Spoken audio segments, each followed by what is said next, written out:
Nazi नवाज़ league 27 आईनी तरमीम लाइ पीपल्स पार्टी खां मदद घुरी वरिती आहे।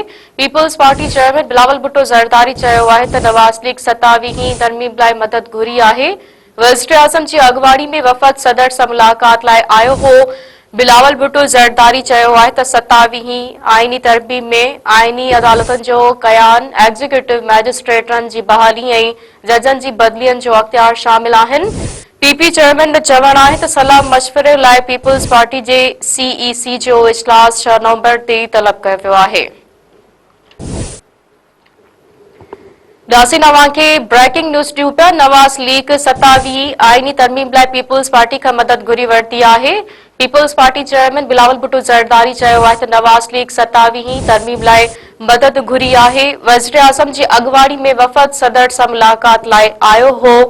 बिलावल भुट्टो ज़रदारी चयो आहे त 27 आईनी तरमीम में आईनी अदालतुनि जो क़याम, एग्ज़ीक्यूटिव मैजिस्ट्रेटनि जी बहाली ऐं जजनि जी बदिलियनि जा अख़्तियार शामिल आहिनि। पीपी चेयरमैन जो चवणु आहे त सलाह मशवरे लाइ पीपल्स पार्टी जे सीईसी जो इजलास 6 नवंबर ते तलब कयो आहे।